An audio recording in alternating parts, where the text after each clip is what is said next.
Hello and welcome back to the channel. Welcome to part 2 of the reaction to the San Diego Comic-Con Lord of the Rings Rings of Power trailer. Let's just jump right in. Okay, so I don't know what's going on there. Maybe it's not the broken sword. Who knows? If the evil rising is left unchecked, it will take us all. this part. So I have actually seen this part before, and when I was watching it, I was like, "This is King's Landing. This is King's Landing. This is absolutely King's Landing. Is that what I'm watching here? I swear to God, that's what I thought. I thought they cut in a clip of Game of Thrones into this, and I'm watching the fleet being destroyed at King's Landing." Find the light, and the shadow will not find you. Okay, I'm just gonna say, like, the people with the hoods here, this is problematic. I can't believe Amazon put this in here. It's problematic. Together we can survive this! Fight with me. Okay, I'm just gonna clue you in that Galadriel doesn't do exactly a lot of fighting, or any fighting, for that matter, in the Second Age, so yeah. Don Lemon. Each of us. Don't know who she is. I hear that this is going to be the Queen of Numenor because, of course, we can't have a king. We're going to have a queen. I don't know if it's written whether there was a king or a queen at this time. I don't know why there has to just be one. Couldn't there be both? Like, I don't know, like normal through history, there's normally a king and a queen. But, of course, we're going to focus on the queen. We're going to focus on Galadriel. We're going to have Galadriel do all the things that Celebrimbor and Gil-Galad did in the Second Age because reasons. There we go. Here we go. Here it is. Here's the dwarf. Yes. So here's the dwarf lady because, of course, again, we got to have a significant person in the Dwarven realms has got to be another woman, of course. So if you're not seen and you're not getting the hint, apparently everything that happens in the Second Age is actually done by women, and then actually nothing happens with them. They don't do anything in the Third Age. So I don't know what happened from between the Second and the Third Age, but holy shit, that's a lot of misogyny because they went from doing everything to doing nothing. Or maybe they just got smacked down because they were like, hey, you guys are supposed to control shit, and you totally f***ed it up because Sauron came to power. What the f*** were you guys doing? I don't know. Maybe that's it. Maybe that's why. Must decide who we... Also, she doesn't have a beard. You know, they're trying to put everything, including the kitchen sink in this. They're trying to put all the diversity. They're trying to, you know, make sure that they got all the diversity check boxes made, which is interesting, considering, you know, some of the Tolkien lore. I'm sure that we can all debate that, but what's very interesting is that they literally had an opportunity to give a woman a beard, and that, you know, that could have been their trans representation right there, or whatever, right? Representation of females with beards. I don't know, right? Either way, they had an opportunity to, you know, knock it out of the park by representing someone who isn't represented, you know? That way women with beards could see themselves in Lord of the Rings. And absolutely, dwarves are described as having beards, right? Dwarf women were few among the dwarves, kept in secret, and were seldom seen by other races. Okay.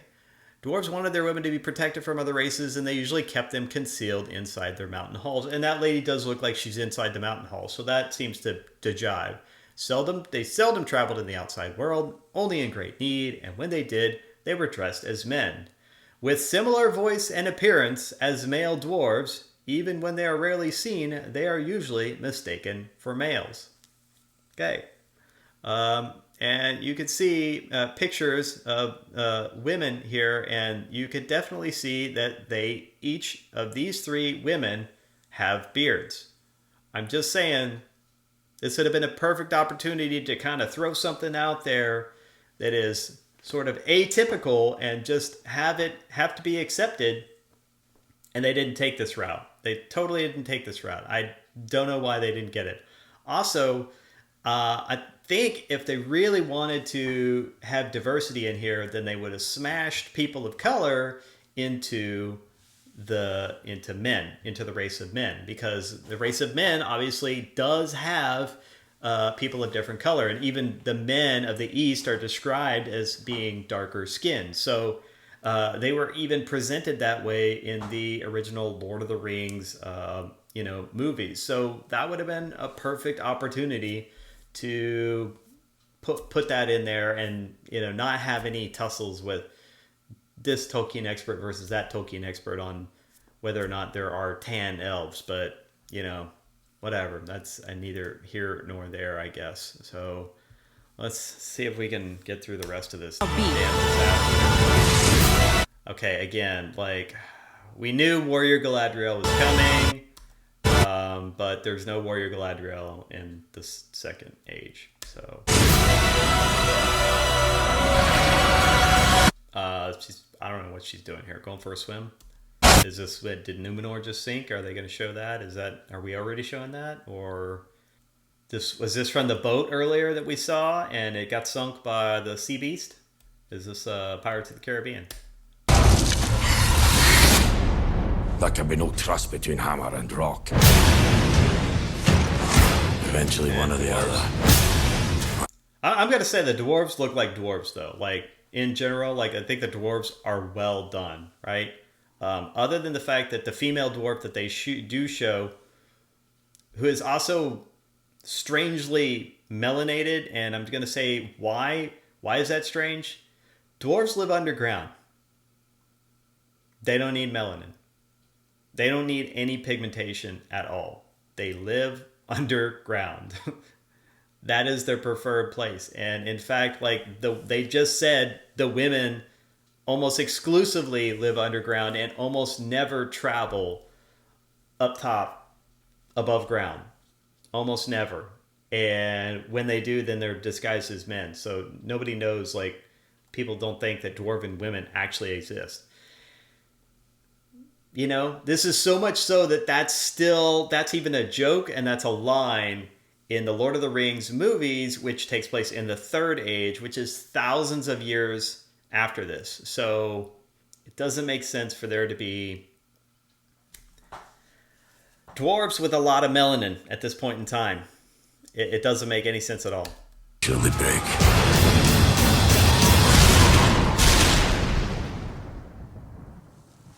Dude, what the hell? Who is this guy? Like, I don't blame the actor, but they really f***ed up in trying to present Sauron as looking like this. He looks like a crack fiend. So I'm not into Meth Sauron, right? Like, Meth Sauron is just methed up. That's what this is. This is methed up. You have been told many lies of Middle-earth. Of course the leaf catches on fire. Why? Don Lemon. Uh-oh. Alright, come September, big things are gonna happen.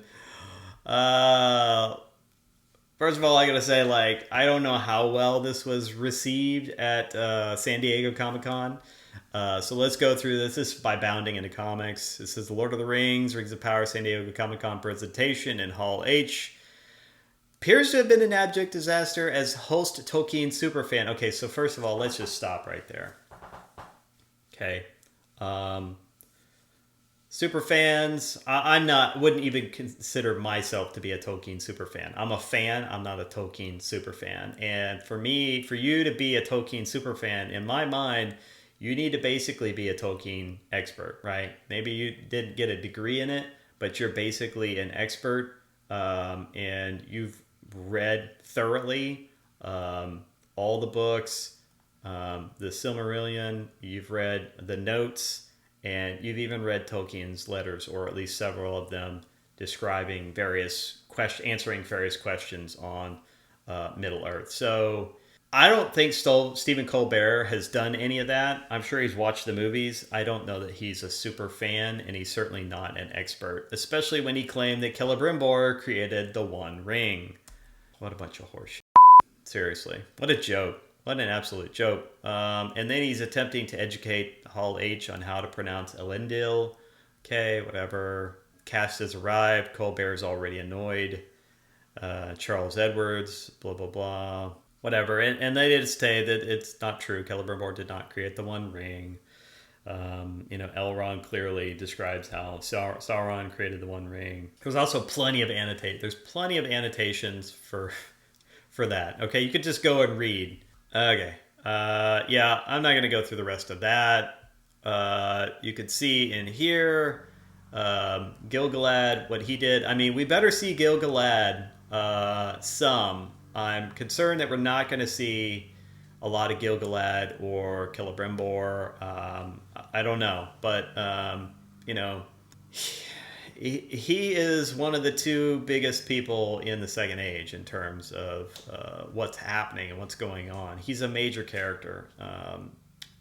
Elendil is as well at the end of the Second Age. Gil-Galad, Celebrimbor. I don't know. This guy, what he did in the Second Age was basically, he had an alliance with the men of Westerness, given the seeds of Melorn, the Malorn trees, but he ended up, they wouldn't grow, so he gave them to Galadriel. Before she left Lindon, he established his kingdom of Lindon. And Gil-Galad and Elrond were approached by a stranger called Annatar, who called himself the Lord of Gifts. Fair seeming were his words and offerings, but Gil-Galad perceived that Annatar was not what he seemed. Therefore he refused to have dealings with him and sent word abroad to all elves that they should shun this stranger.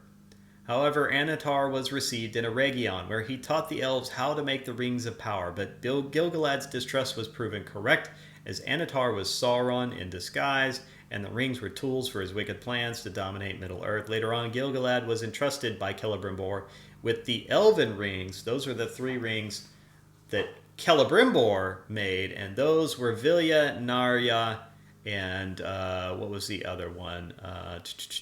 They don't have it listed here. Which he passed. Vilya was Ring of Air, Narya was Ring of Fire. 2 of the 3 rings, which he passed on to his herald Elrond. Then it talks about Sauron invading Eriador and a bunch of other stuff, so that we don't have to get into. Let's see. Yeah, I just wanted to cover this. Remember that, it's not like they didn't have a Tolkien expert. They literally had a scholar. Scholar was the term I was looking for earlier.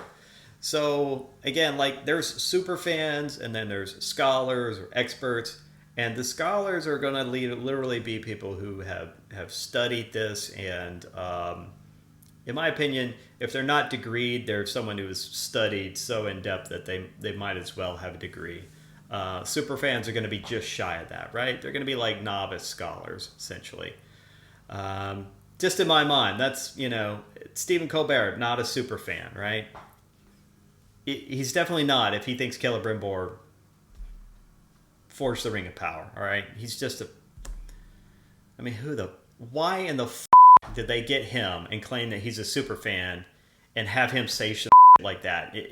At least get him up to speed on what he's supposed to talk about before you have the Hall presentation. Oh my, seriously. Remember that Amazon had a Tolkien scholar in what's his name? Shippey. What is his first name? Tom Shippey, isn't it? Shippey, Lord of the Rings, scholar. Tom Shippey. They had Tom Shippey. He was on board, and they ended up firing him essentially because he told them that they were effing it up. You guys, you're effing it up. Don't do this. You're ruining the lore. And he basically tried to talk them out of what they were doing. because this was not what Tolkien would have wanted. This is the guy. If anyone knows, this is the guy who knows. He knows, all right? Tom Shipley knows. He has been in this and is a scholar and was very close with Chris, and he knows, all right? So he's your guy. He's your encyclopedia right there. And they told him, hey, why don't you GTFO? Because we don't give a f***, all right? And that's how it ended. That was that. So you could see, let's just go and look. So you can see this is getting ratioed, absolutely destroyed. 172,000 downvotes, simply because people who are actually fans can see that they're not following the lore. They're kind of doing their own thing, which is fine. If they want to do their own thing, just do your own thing, but don't do it with an existing, don't do it with something that exists. Create your own thing and create a Game of Thrones, right? Create something unique and do this. You could have even had elves and dwarves, and they're so fucking commonplace in myth now that you could even had them. It could have been basically a Lord of the Rings ripoff, and then you wouldn't have had to actually license it. It's basically what it is right now. All right, so let's just see, how is this going, though, in the comments section. When Morgoth said, "It's Morgan time," and boogied in the disco, I got literal chills. Truly one of the best lines of all time. Yeah. When Sauron held up the ring and said, "I'm never going to give you up, never going to let you down," it was the best line, and sent chills down my spine. I loved it when Sauron dropped this sick beat. Well, this looks like 9 for thee, 7 for dwarves, and the elves get 3. This looks like the 9 for thee, 7 for dwarves, and the elves get 3. The Golem of Rivia said to Harry Skywalker, "You see, in this world there's 2 kinds of people, my friend. Those with loaded guns and those who dig. You dig?" I got goosebumps. Instant classic. Yeah. Everybody is just ripping this as garbage. When Sauron presented the rings to the peoples of Middle-earth and he said, "Life is like a box of chocolates. You never know what you're going to get," I literally cried. I love the part where Aragorn said, "You know what's more precious than the ring?" as he charged for the Black Gate using his Aston Martin. Truly a classic of Tolkien folklore. When Gollum jumped onto Galadriel's back and yelled, "It's precious time," gave me literal chills. If you don't know what that's from, then there's a comic where basically Miles Morales becomes Thor, and in this comic it's as woke as you can get. And in this comic there's a part where he says, Miles Morales holds up Mjolnir and says, "It's hammer time." Because why not? All right, on that note, I'm going to end it here. There's a lot of problematic things in the Rings of Power. I will probably watch it and start covering this, because it's going to be a train wreck, and it's going to be absolutely beautiful. So we will cover this topic more in the future. I hope you enjoyed the video. I just want to tell you, please be sure to smash that like button and smash the subscribe button so that you can smash the narrative, because, my friends, we're just getting started. I'll see you in the next video.